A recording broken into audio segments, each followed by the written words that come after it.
Episode 1 की starting में हम बहुत ही तेज बर्फीला तूफान को देख पाते हैं और उस बर्फीले तूफान के बीच में तो कुछ लोग भी फंसे हुए थे। लेकिन तभी वो लोग कुछ ऐसा देखते हैं जिस वजह से वो सभी बहुत ज्यादा शॉक्ड हो जाते हैं। एक बर्फ के ग्लेशियर के बीच में एक लड़की फंसी हुई थी। ये देखने के बाद तो वो आदमी बोलता है जल्दी से आर्केन कोर्ट को इमीडिएटली कांटेक्ट करो। लेकिन तभी वो लड़की बोलने लगती है आखिरकार कितने साल हुआ, 1000 या 2000 साल? क्या मैं कुछ ज्यादा समय तक सो गई? और उस लड़की को बात करते हुए देख कर तो वो लोग और भी ज्यादा शॉक्ड हो जाते हैं और डरने लगते हैं। तभी एक आदमी हिम्मत करते हुए बोलता है आखिरकार तुम हो कौन? जवाब में वो लड़की बोलती है मैं हूँ एक फॉर्मर गॉड, लेकिन ये मैटर नहीं करता, मुझे चाहिए इस युग का सबसे ज्यादा बेस्ट प्लेयर, जल्दी से उसको मेरे सामने लेकर आओ। और अब अगले सीन में हम एक लड़के को देख पाते हैं जो कि आसमान में बोल रहा था गॉड गेम शुरू हो गया है जहाँ पर कि इंसान और गॉड एक साथ खेलते हैं। लेकिन इस वक्त तो एक साथ 3 चैलेंज चल रहा है जो कि पहले कभी भी नहीं हुआ था। और हम देख पाते हैं वही 3 गेम को तो सभी के सभी लोग बैठकर देख रहे थे और मजे ले रहे थे। इसके बाद हम हमारे मेन कैरेक्टर को देख पाते हैं जो कि बोलता है 6 महीने तो हो ही चुके हैं मुझे इस शहर में नहीं आने से। लेकिन तभी हमारे मेन कैरेक्टर की नजर भी वही 3 चैलेंज पर पड़ता है और जो लोग इस गेम को खेलते हैं उन लोगों को एपोस्टेल्स बोला जाता है। पहले गेम में हम सभी प्लेयर्स को एक लावा की जगह पर देख पाते हैं जहाँ पर कि एक सैलामेंडर उन लोगों के ऊपर लावा अटैक कर रहे थे, जिस वजह से सभी प्लेयर्स तो बहुत ही मुश्किल से डॉज कर पाते हैं। वही दूसरे गेम में भी जो प्लेयर्स थे वो भी एक मॉन्स्टर से फंस जाते हैं। और तीसरे गेम में तो सभी प्लेयर्स आसमान से छलांग लगाते हैं, वो भी एक तरह से फंस ही जाते हैं। लेकिन पहले गेम में तो उस सैलामेंडर ने सभी प्लेयर्स को मारकर वो गेम जीत भी लिया था। दूसरे गेम में भी वो मॉन्स्टर सभी प्लेयर को मारकर गेम को जीत गया था और तीसरे गेम में भी सभी प्लेयर्स हार ही गए थे। और इसी के साथ गेम खत्म हो जाता है और सभी लोग फिर से अपने अपने काम में चले जाते हैं। और फे भी बोलता है अब मुझे जाना चाहिए क्योंकि मैं भी तो एक चैलेंजर हूँ। लेकिन तभी फे को तो कुछ लोग पहचानने लगते हैं जिस वजह से फे जल्दी से वहाँ से चला जाता है। और हाँ दोस्तों, हमारा मेन कैरेक्टर का नाम फे है। अब अगले सीन में हम आर्केन कोर्ट का ब्रांच ऑफिस को देख पाते हैं जहाँ पर कि फे रेडी वेडी होकर आता है और उसे देखकर तो सभी के सभी लोग हैरान होते हैं और बोलते हैं क्या ये फे है, क्या ये फे है, ये तो बहुत दिनों के बाद आया है। ठीक तभी उसके सामने एक लड़की आ जाती है और बोलती है फे 6 महीने हो गए हैं, तुम्हारा हार्दिक स्वागत है। जिसमें तो फे गुस्सा हो जाता है और बोलता है चीप आखिरकार यहाँ पर चल कर रहा है। चीप तो हंसने लगती है और बोलती है जिस लड़के के साथ तुमने 6 महीने बिताया है वो वही पर्सन नहीं है जिसे कि तुम ढूंढ रहे थे, वो रॉन्ग पर्सन निकला है ना। फे बोलता है आपने बिल्कुल सही कहा और आपने मुझे बोला कि आपने बिल्कुल वैसे ही लड़की को ढूंढा है जिसको कि मैं ढूंढ रहा हूँ, मतलब जिस लड़की का लाल बाल है। इसके बाद चीप बोलती है हाँ हाँ वही लड़की जिसने कि तुम्हें बचपन में गेम खेलना सिखाया था, है ना। लेकिन उससे पहले मुझे तुमसे बात करनी है, प्लीज मेरे साथ 17th फ्लोर पर चलो, मैं तुमसे ह्यूमन और गॉड के बीच में गेम के बारे में बात करना चाहती हूँ। ये सुनकर तो फे काफी ज्यादा कंफ्यूज होता है। अब अगले पल ही चीप और फे तो लिफ्ट से जा रहे थे 17th फ्लोर पर और तभी चीप बोल रही थी मैं तुमसे एक लड़की को मिलाना चाहती हूँ, उसने कहा है कि इस युग का सबसे ज्यादा बेस्ट प्लेयर को बुलाओ और वो तो कोई और नहीं बल्कि तुम हो फे, है ना। फे पूछता है आखिरकार वो लड़की कौन है? जवाब में चीप बोलती है वो एक गॉड है। और चीप ये भी बोलती है कई साल पहले एक लड़की के फॉर्म में लोगों के साथ खेल रही थी, लेकिन जब वो गॉड छुप रही थी तब वो अचानक से सो गई और सोने के वक्त वो बिल्कुल आइस एज में चली गई थी और 3000 साल बाद वो अब उठी है। ये सुनने के बाद तो फे काफी ज्यादा शॉक्ड हो जाता है। वहीं पर चीप ये भी बताती है कि वो गॉड एक अवतार है जो कि ड्रैगन के फ्लेम के रूप में है। लेकिन फे एक बात ध्यान से सुन लो, हमें उनको गुस्सा नहीं दिलाना चाहिए क्योंकि उनका गुस्से की वजह से हमारा सिटी 1 घंटे के अंदर पूरी तरीके से धूल में मिट सकता है। फे बोलता है तो फिर आपने इतना ज्यादा डेंजरस गॉड को हमारे साथ क्यों रखा है? चीप बोलती है लेकिन उसको देखकर पहली बार नहीं लगता कि वो इतना ज्यादा डेंजरस है। और तभी उनका 17th फ्लोर भी आ जाता है और चीप बोलती है फे मैं चाहती हूँ कि तुम उस गॉड के ऊपर नजर रखो। ये सुनकर तो फे और भी ज्यादा चौंक जाता है और बोलता है मैं ये नहीं कर सकता। और फिर वो दोनों तो उस गॉड के कमरे के सामने भी आ जाते हैं और चीप बोलती है मुझे नहीं पता कि आखिरकार वो यहाँ पर किस लिए आई है, लेकिन हम लोगों को उसको बिल्कुल भी गुस्सा नहीं दिलाना चाहिए वरना हम बहुत बड़ी मुसीबत में पड़ सकते हैं। इसलिए इस जॉब में मैंने तुम्हें चुना क्योंकि तुम ही बेस्ट हो। फे बोलता है क्योंकि मैं नहीं मर सकता, है ना। चीप बोलती है बिल्कुल सही, क्योंकि गॉड के पावर इतना ज्यादा पावरफुल है कि वो किसी भी ह्यूमन को बहुत ही आसानी से मार सकती है। और इसके बाद वो दोनों गॉड के रूम के अंदर आते हैं और वहाँ पर तो चारों तरफ सिर्फ गेम ही होते हैं, जो देखकर फे अपने मन में बोलता है लगता है इस गॉड को गेम खेलना काफी ज्यादा पसंद है। ठीक तभी उस रूम के अंदर तो वो गॉड आ जाती है और बोलती है मिरांडा, लेकिन उसे देखकर तो फे को अपने बचपन की सभी यादें याद आने लगता है। वहीं पर वो गॉड पूछती है मिरांडा आखिरकार ये इंसान कौन है। मिरांडा बोलती है ये इंसान इस युग का सबसे ज्यादा बेस्ट प्लेयर है। इसने लास्ट ईयर अपना डेब्यू किया था और लगातार 3 बार इसने गॉड गेम को जीता। इसका नाम फे है और आज से ये यहाँ पर सुपरवाइजर की तरह काम करेगा। वही दूसरी तरफ फे तो उस गॉड को देखकर तो मानो खो ही जाता है, उसको तो कुछ भी सुनाई नहीं दे रहा था। साइड से चीफ बोलती है हे फे क्या तुम मेरी बात को सुन पा रहे हो, और तभी फे सुन पाता है और बोलता है हाँ मैं सुन पा रहा हूँ। चीफ बोलती है तो फिर तुम दोनों एक दूसरे को इंट्रोड्यूस करवा देना, तो अभी मैं चलती हूँ मेरा कुछ काम है। और फिर ये बोलने के बाद तो वो वहाँ से चली जाती है। उसके जाने के बाद फे बोलता है गॉड समा आपका नाम लियोलिशा है ना।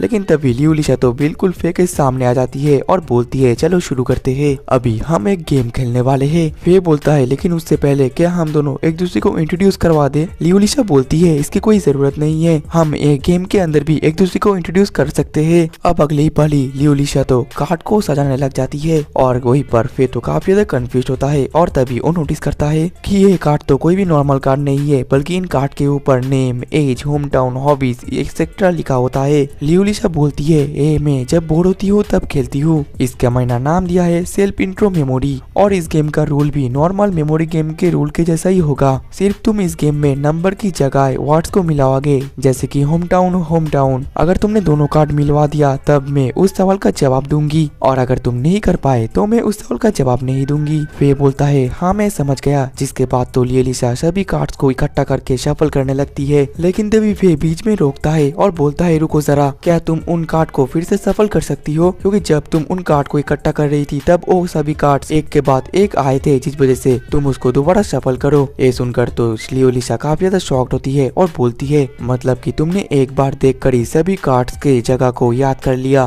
फे बोलता है कि हाँ ये मेरा एक आदत सा हो गया है अब। लियोलिशा तो खुश हो जाती है और बोलती है मुझे तुम पसंद आए, सबसे बड़ी बात ये है कि तुम चीट नहीं कर रहे हो और फेयर खेल रहे हो। अगर ऐसा ही है तो हमें इस गेम को इस छोटे से टेबल में नहीं खेलना चाहिए। जिसके बाद तो वो सभी कार्ड्स को हवा में फ्लोट करवाती है और वो कार्ड तो एक के बाद एक हिलते जा रहे थे, जो देखकर फे भी शॉक्ड होता है और बोलता है ये तो एक ऑर्बिट की तरह घूम रहे हैं। और फे अपने मन में बोलता है अगर कोई कार्ड का लोकेशन मुझे पता चल गया तो मैं उसका लोकेशन दोबारा नहीं भूलता। लेकिन इसने तो इस गेम में एक रूल ऐड कर दिया कि कार्ड का लोकेशन हमेशा चेंज होता रहेगा। तभी लियोलिशा बोलती है मैं यहाँ पर और एक रूल ऐड करना चाहती हूँ, तुम्हें सिर्फ एक ही टर्न मिलेगा, मतलब कि अगर तुमने एक ही बार में दोनों कार्ड को मिलवा दिया और उसके बाद और एक बार तुम्हें नहीं मिलेगा। फे बोलता है हाँ मैं समझ गया, और फिर वो अपने मन में बोलता है ये तो एक के बाद एक रूल ऐड ही करी जा रही है, मतलब कि ये और अब कोई मेमोराइजेशन गेम नहीं रहा। जिसके बाद तो वो दोनों गेम को स्टार्ट कर देते हैं। दूसरी तरफ हम चीफ को भी देख पाते हैं जो कि उनका ये सब कुछ स्क्रीन पर देख रही थी, क्योंकि उन्होंने उनके कमरे में एक हिडन कैमरा लगा दिया था। वही दूसरी तरफ फे का पहला चांस होता है, जिसके बाद वो 2 कार्ड चूज करता है जिसमें कि एक होम टाउन और ब्लड टाइप होता है। ठीक तभी वो लियोलिशा से पूछता है क्या गॉड का भी कोई ब्लड टाइप होता है। लियोलिशा बोलती है कि हाँ हमारा ब्लड तो लावा से भी ज्यादा गर्म है, अगर उसका एक बूंद इस बिल्डिंग पर गिर जाए तो ये बिल्डिंग तो पूरा तबाह हो जाएगा। जो सुनकर तो फे थोड़ा सा डर जाता है और फिर लियोलिशा का बारी आती है, लेकिन वो थोड़ा सा अजीब पोजीशन लेकर कार्ड को चूज करने वाली होती है, जिस वजह से उसके छंगू मंगू दिख रहे थे। और ये देखकर तो हमारा फे शर्मा जाता है और फिर वो बोलता है क्या तुम अपना पोजीशन को चेंज कर सकती हो। लियोलिशा बोलती है लेकिन क्यों। फे बोलता है क्या तुमने अंदर कुछ नहीं पहना। लियोलिशा बोलती है अंदर पहनने से मुझे थोड़ी सी दिक्कत होती है, क्योंकि मैंने तो कपड़े पहन ही रखे हैं और इसके अंदर और मैं क्या पहनूं।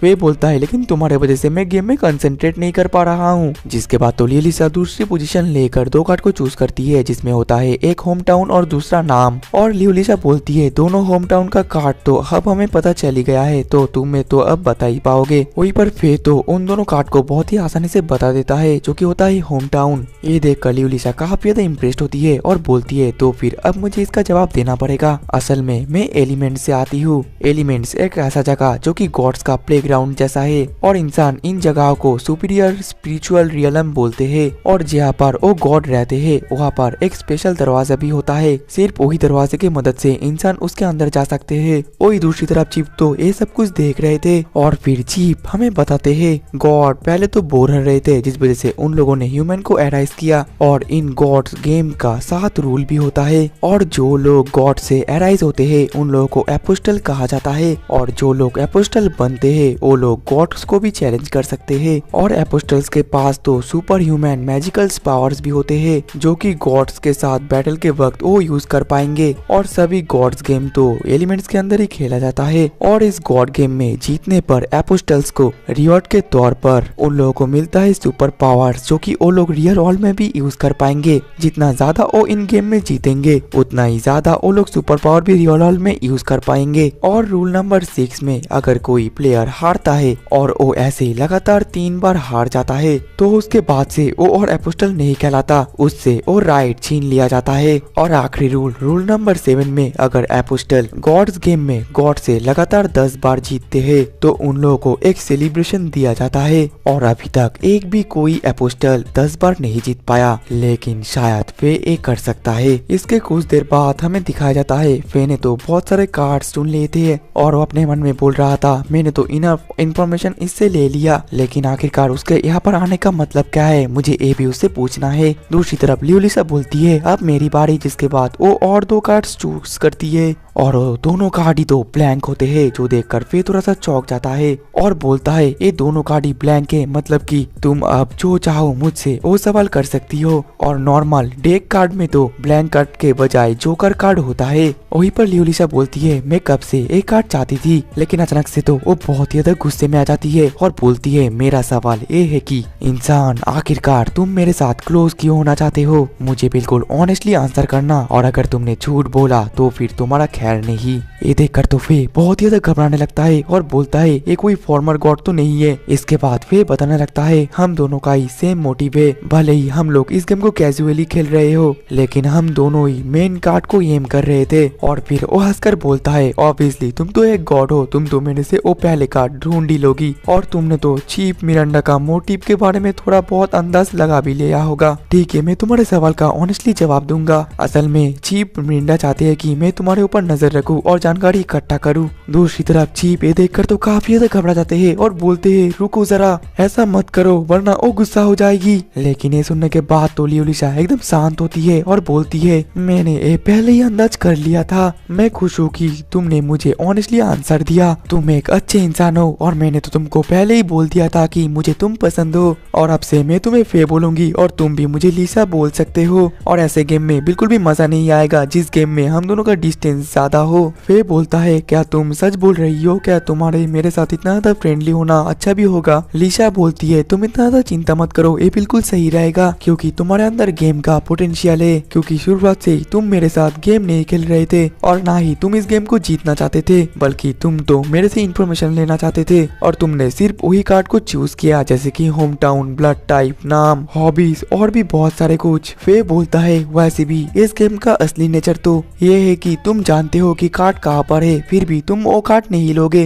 ये बिल्कुल ही एक ओरिजिनल गेम की तरह नहीं था। एग्जाम्पल के तौर पर एक कार्ड जिसके ऊपर नाम लिखा है, मैं यह कार्ड क्यों उठाऊंगा जबकि मुझे तुम्हारा नाम पहले से ही पता है, लेडी लियोलिसा। ये शुरुआत से ही एक नॉर्मल गेम नहीं था बल्कि एक गेम था, द गेम ऑफ इंफॉर्मेशन। तभी लिसा बोलती है रुको जरा, मुझे भी एक सवाल है, अगर तुम्हें वो 2 ब्लैंक कार्ड मिलता तो तुम मुझसे क्या सवाल करते। फे बोलता है क्या तुम मेरे सवाल का जवाब भी देती। लिसा बोलती है वो तो तुम्हारे सवाल के ऊपर ही डिपेंड करता। इसके बाद फे बोलता है मैं तुमसे पूछता कि आखिरकार तुम यहाँ पर क्यों रह रही हो, तुम एलिमेंट्स की तरफ क्यों नहीं गई और आखिरकार तुमने मुझे क्यों चूज किया, क्योंकि इस दुनिया में मेरे से भी ज्यादा स्किल्ड एपोस्टल्स थे। लिसा फे के पास जाती है और उसके हाथ को दिखकर बोलती है क्योंकि तुम ही एक लौते बंदे हो जो कि लगातार 3 बार एक गेम को जीता है और ऐसा बहुत ही कम लोग ही कर पाते हैं और मैं तुम्हारे साथ इस गॉड गेम को क्लियर करना चाहती हूँ। फे बोलता है आखिरकार तुम्हारा मतलब क्या है। लिसा बोलती है मैं यहाँ पर आई हूँ ताकि मैं एक इंसान के साथ गॉड्स गेम को क्लियर कर पाऊँ और मैं एक ही बार आ सकती हूँ एलिमेंट से फिजिकल वर्ल्ड में, इसलिए मैं दोबारा जाकर जल्दी से फिर से गॉड नहीं बनना चाहती। जिसमें फे बोलता है तुम क्या बोल रही हो, मुझे कुछ भी समझ नहीं आ रहा। लिसा बोलती है मैं लगातार 10 बार गॉड गेम को जीतूंगी और इसको क्लियर करूंगी और इसके बाद ही मैं फिर से गॉड बन पाऊंगी। फे चौंक कर बोलता है मतलब कि तुम्हें पता है कि सेलिब्रेशन में आखिरकार विनर को कैसा रिवॉर्ड दिया जाता है ना। लिसा बोलती है हाँ बिल्कुल पता है, गॉड तुम्हारी सिर्फ एक ही विश को पूरा करेगी जो भी तुम चाहोगे। फे बोलता है रुको जरा, सिर्फ एक ही विश। लिसा बोलती है सच बात तो ये है, एक विश नहीं 100 नहीं 1000 इससे भी ज्यादा विश, तुम जितने भी विश मांगोगे वो सब पूरा करा जाएगा। फे तो बहुत ज्यादा खुश हो जाता है और बोलता है ये तो बहुत ही ज्यादा अच्छी बात है। लीशा बोलती है लेकिन रुको जरा, आज तक अभी तक कोई भी इंसान क्या इस गॉड्स गेम को क्लियर कर पाया है? फे बोलता है हाँ तुमने बिल्कुल सही बोला। लीशा बोलती है हाँ मैं यही तो बोलना चाह रही हूँ। जिसके बाद तो फे के हाथ को लेकर वहाँ से दौड़ लगाती है और इसके अगले पल ही वो दोनों तो डिवाइन गेट के सामने आ जाते हैं। फे तो काफी ज्यादा कंफ्यूज होता है और बोलता है आखिरकार हम लोग डिवाइन गेट के यहाँ पर क्यों आए हैं? लीशा बोलती है मैं और सब्र नहीं कर पा रही हूँ, मैं तुम्हारे जैसे इंसान को बहुत समय से ढूंढ रही थी। और फिर लीशा तो फे को पकड़कर डिवाइन गेट के अंदर चली जाती है और यही से शुरू होता है इनका गॉड्स गेम क्लियर करने का जर्नी।